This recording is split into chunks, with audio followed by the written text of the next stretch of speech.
Welcome back to Cantina Talk. I'm here with Jared Hulsizer. And I'm here with Brian, per usual. All right, so we just got out of Mando S2 Episode 6, Chapter 13. And we got a wild show. We want to start off by saying, obviously, spoiler alert. We're gonna go crazy on this one. But you know that there's a question coming. I ask you every time we watch one of these. What'd you think? Yes. I love this episode. It was short, but it was packed with lots of good things good and bad, I guess, things that happened in the story. And Yeah. boy, was it good. Oh. Right, yeah. I feel like this is a common theme where we start off like, hey, what did you not like? But I think that it's important that as Star Wars fans, we kind of point out what we didn't like in episodes so that when we do find episodes that are, like, for me last week, like, oh, this is our greatest episode we've had, we can go, that's what we like in Star Wars, and we know what we don't like. Because we don't want to be the fans that just love every single thing, right? Because then I think over time, that's where you get dulled to the effect of new stuff coming out. So, with that said, what did not really click with you this episode? Um, the what was her name? The other girl that Boba Fett was with. I Yeah, don't remember her name. Krennic? Yeah, I think. something like that. From Yeah. season 1, yeah. Yeah. I mean, I don't really understand. I mean, I know why she was helping Boba Fett, but like, how did he fix her? And two, how is she able to push a giant ass rock off a cliff? That's this is mind-boggling. I don't know. Right. Even in my review, I think I put, when I talked about her, actually I might have taken it out, but originally I just had Fennec. That was the name, not Krennic. Krennic, that's right. Krennic was from Rogue One. Fennec, yeah, they just kind of did the whole explanation of like, oh, generic Star Wars bionic technology. That's how she's lived. And it's like, okay. Yeah. Like, all right, sure, whatever. You know, you're right. It was kind of like a trade-off. Let's break down what happened in this episode. So, first thing that I was surprised at is that we got to Typhon 2 minutes into the episode. Immediately, yeah. I mean, I kind of thought this was going to be our season finale, to be quite honest. Because so far in The Mandalorian, when they say, oh, here's what you have to do, Mando, it feels like it's taken him multiple episodes to get to each location because he keeps getting pulled off by people doing random side quests. Yeah, and I think what you said last episode on the series is that it's gonna start progressing the last 4 or 5 episodes. And I think that's exactly what's happening. Yeah, right. It's not gonna be no more like I mean there might be one filler episode, but it's Right. gonna be like straightforward. This is what's getting done. And I think that probably will be next episode with as they kind of go like, oh, well, we need to go get Bill Burr's character so that we can have him point us in the right direction, which is fine. I liked his character, and at least I feel like there's a good reason that they're doing it now. It didn't feel right when it was like, oh, we'll take you to your people, but you got to do my fish quest first. Like I just didn't feel right. But the whole I need to get a guy to find out where the Empire is, I kind of like that. I don't know why I like one and I don't like the other, but the reveal that I guess we haven't really talked about is, oh gosh, there's so much in this episode. So they come down to Typhon, they land, Grogu gets up onto the stone and starts communing with the Force. The Force, dude, it was crazy. Well, we rarely get to see the Force visually. Yeah. Right? I mean, like, I loved it. I was like, whoa, this is sweet. And he went full Yoda. I'm just going to say it. He went full Yoda. Yeah. And this weird thing happened that right when he started connecting with the Force, I felt like, and here's my first theory, I thought I knew who it was. Right when it happened, I looked at Eric and I went, I've got it. Because what we talked about last week was that it could be Mace Windu, which would be really awesome, and I have something to add to that theory here in a minute, but I don't think that's realistic. I really don't think that they've done that. Because I think that the show's already thought out in a couple seasons in advance. I think that would have leaked. Hopefully that would be cool. But there's a name that I thought of in my mind that you don't have to cast, so there's going to be no crazy casting rumors, and that would still be awesome. Yaddle. Who? Yaddle? Yeah, so the female version of Yoda that we see on the on the council in the prequels. We never really find out what happened to Yaddle. And it's, you know, it's the female version of whatever this species is. And it was a Jedi. And when I put that together, I kind of went, oh yeah, of course that's what they're going to do. And it feels like, to me, it feels like something the Mandalorian would do. Is expand the backstory of Yaddle. So that's, as a little disappointing because, you know, the whole Mace thing. But I think that that's probably where they're going. If I had money that I had to put down on it. So you're saying it's Yaddle herself, or are you saying that it's Yaddle's child? I think it's it could be both. Like I'm gonna plead and say both to this. I'm gonna say it's Yaddle's child, not with Yoda, and then I'm gonna say that Yaddle, because we don't know anything about this species. Like 9 months pregnancy could be, for this species who ages differently, a 9-month pregnancy could be a 13-year pregnancy or whatever it is, right? So we you know, we don't really know, but I just got the feeling that I was like, they're probably gonna do Yaddle. I don't know why I had that feeling. I just kind of went like, I think that's where they're going with this. I think the theory on Yaddle's child, I think that sounds more correct. I don't think it's Yaddle. I don't. See, the thing about Yaddle's child, and we talked about this, I think we talked about this last week, is, and we don't know who Yaddle is or a whole lot about her, but she would have had to break the Jedi code and have, you know, have Bingy Boingy with another of the species.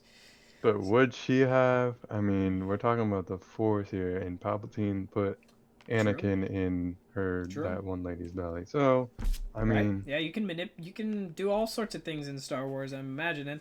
All right, we're gonna move on. You meet Boba Fett. Oh man, the moment that Slave One drove over the rocks, and it was kind of an unceremonious reveal. Like, you're just kind of sitting there, and it just kind of boop right into frame.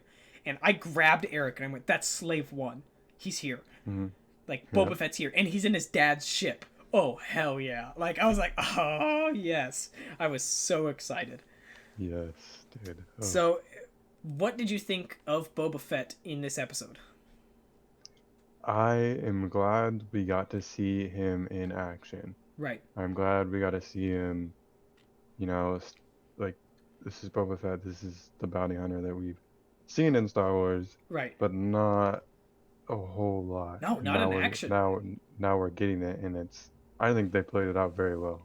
I agree. I've never been a Boba Fett fan, personally. I actually think he's incredibly overrated. I even said in my review that I think he's the most overrated character in all of cinema history. And I do. In pop culture history, I think that he got so much love, but he didn't do anything in the Star Wars movies. And it's probably gonna piss off a lot of people. And you can go in the comics. I mean, the Darth Maul comic explicitly is pretty. Actually, I think that might be Jango Fett. I think there's a Darth Maul comic with Boba Fett, but I don't know. I've never been a Boba Fett fan, a huge Boba Fett fan. I think that he gets bumped in Empire Strikes Back, and he gets shot into a Rancor pit. I think that's pretty lame. And so he showed up, and Tamora Morrison looked awesome with all the scars on him, and I was like, all right, now let me see what you can do. And the fighting initially started pretty well. I mean, I made the joke to Eric that Fennec is like using aimbot. She's just broken. She's just headshot every shot, which is another small problem I had, that I'm kind of tired of I'm just kind of tired of stormtroopers being so crappy at shooting. And I get it. I get it. I understand that it's a Star Wars staple, you know, your stormtroopers have to miss and your milk has to be blue, you know, and all this stuff. But it's like, we're getting to a point where it is taking the intensity out of the situation. When I see a bunch of stormtroopers come out, I go, okay, no one's dying, and no one's dying here.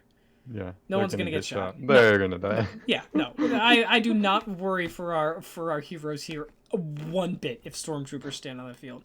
Although that mortar trooper who's shooting off the mortar shells, I gotta find out if that's a new trooper or not. I don't know if I've seen it before. I liked how they added different troopers. You know, the mortar trooper, and then they had the guys that set up the sentry and No, yeah. More Again, trooper variety. Yeah, and even with that sentry, he's like 8 inches under her feet the whole time. And I'm just like, just aim up, right behind aim her. up. Yeah. I'm rooting for you to kill her right now. Just aim up a little and you can get her. Because he followed her for like 8 seconds, like a full 8 seconds. Just and I was like, come on.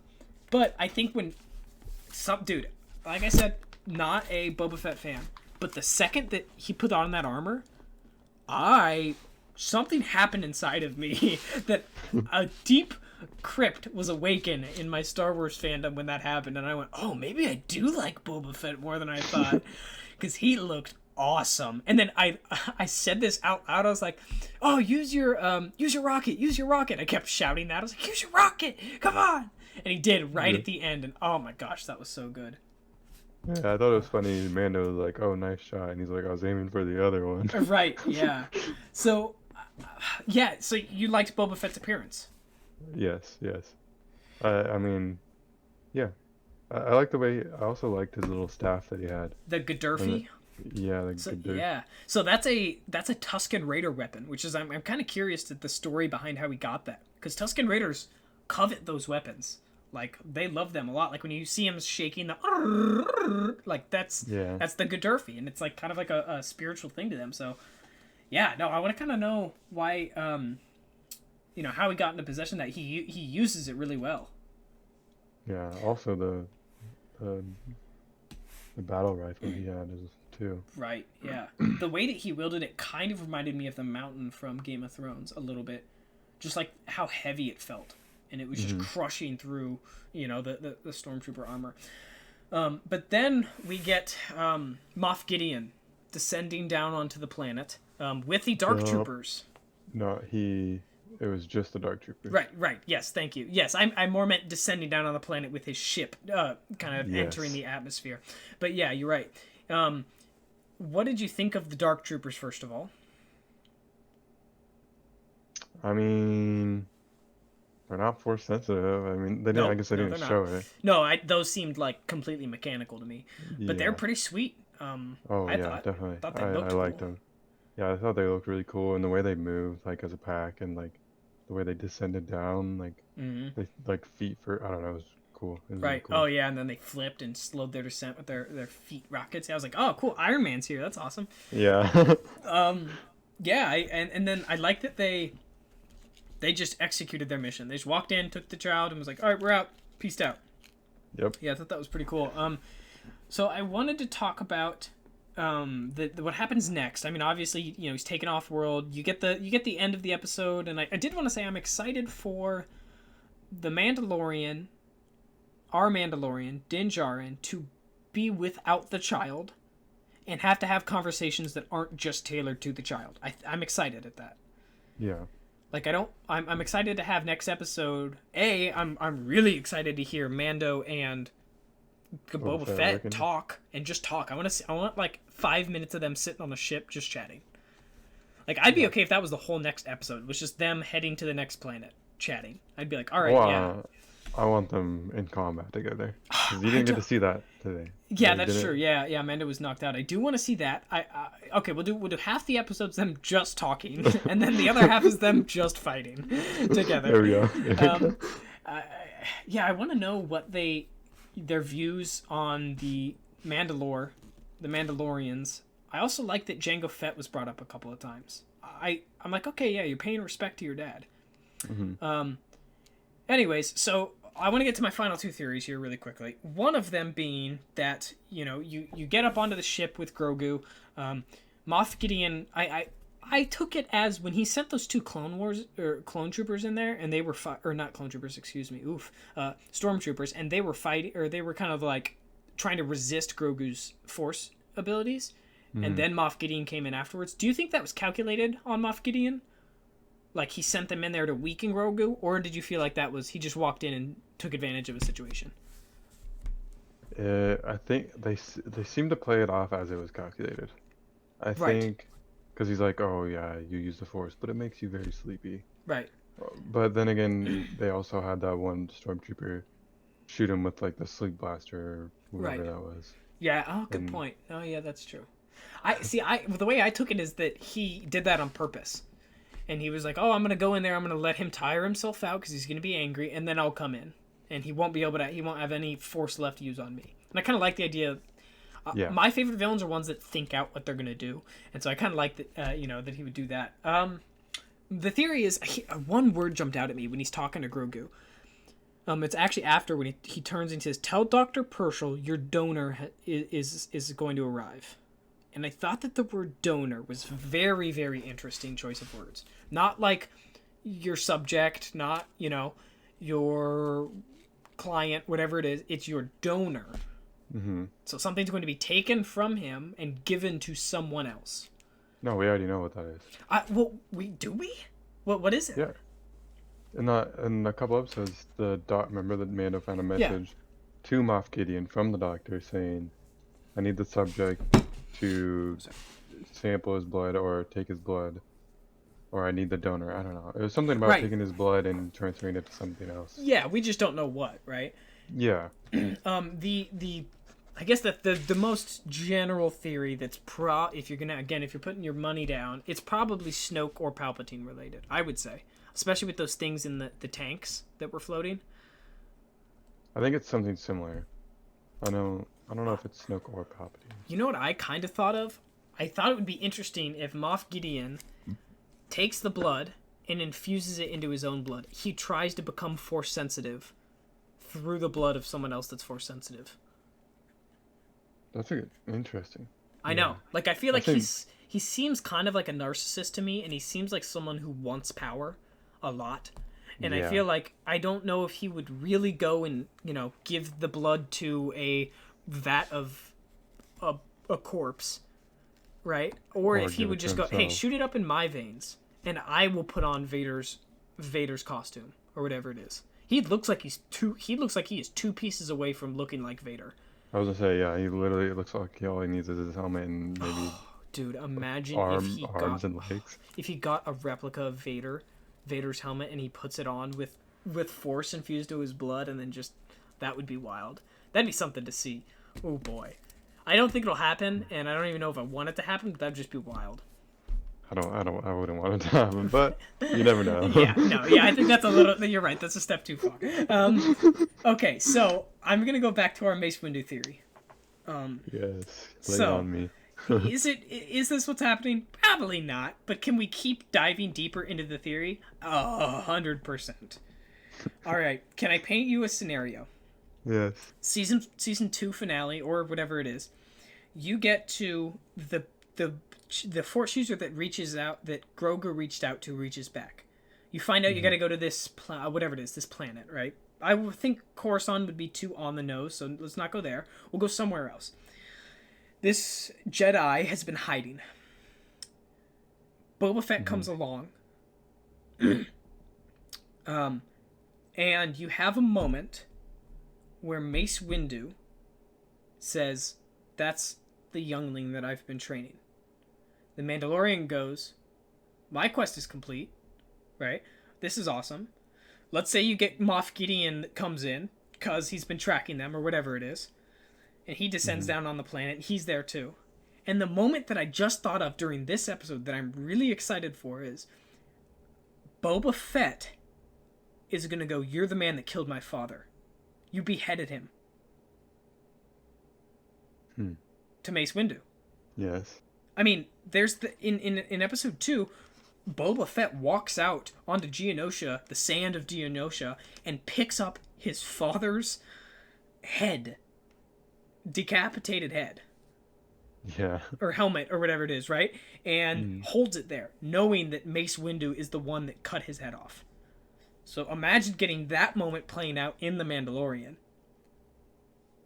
And he just goes, and then I'm assuming he would go berserk, because he would look at him and go, "You decapitated my dad, dude." Yeah. Yep. Right? And now you've got a fight where Moff Gideon's wielding the Darksaber fighting the Mando, and then in the back of the screen you've got Boba Fett fighting Mace Windu, and Grogu's trying, or whatever it is, right? And you got Grogu trying to broker peace between all of them. I mean, that scene would be insane. Just give me the chills.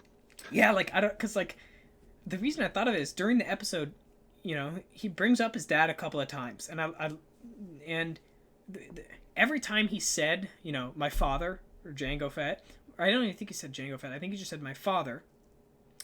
Did he say Jango's name? I think he did. Okay, I think he did. When he was pulled up, he's like, when he was pulled up the ancestry. That's my father, Jango Fett. Suit. Yeah.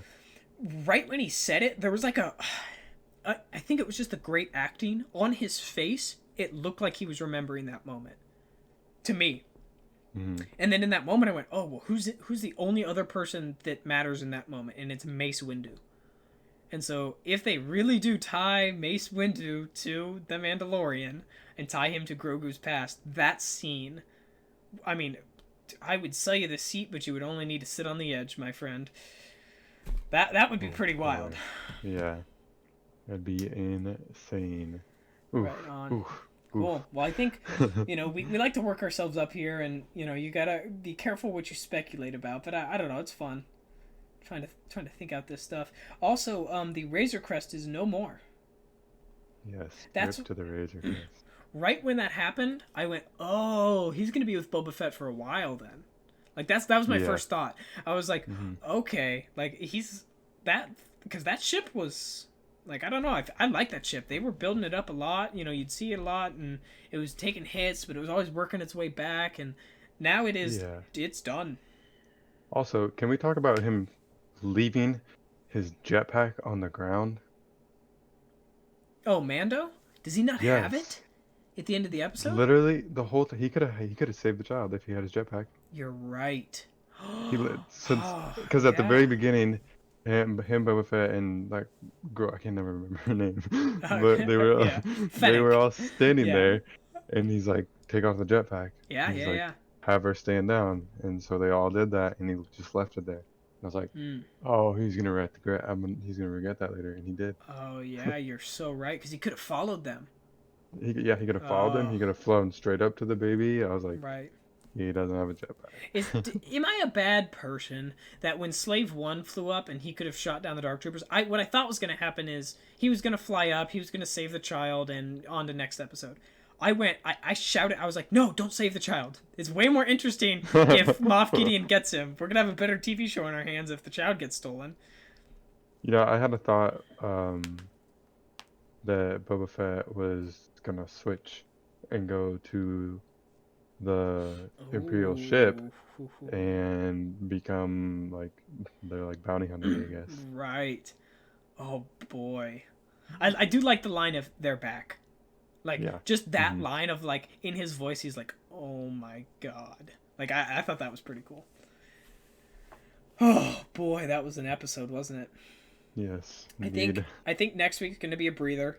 You've got I shouldn't just keep calling it Bill Burr's character, but because I don't remember the name. Mayfield, I think. You got him coming back, which that's gonna be awesome. I mean, love Bill Burr. I loved his character, and he knows I guess he knows the location of the Imperials. I never remembered that from last episode, or from this season 1 episode, but. Well, boy oh boy, how many Death Troopers out of 10 do you give that last episode? Solid 9. 9 Death Troopers out of 10. Yeah, I went 8.5. It felt short, but then the more I think on it, the more I'm like, it's okay.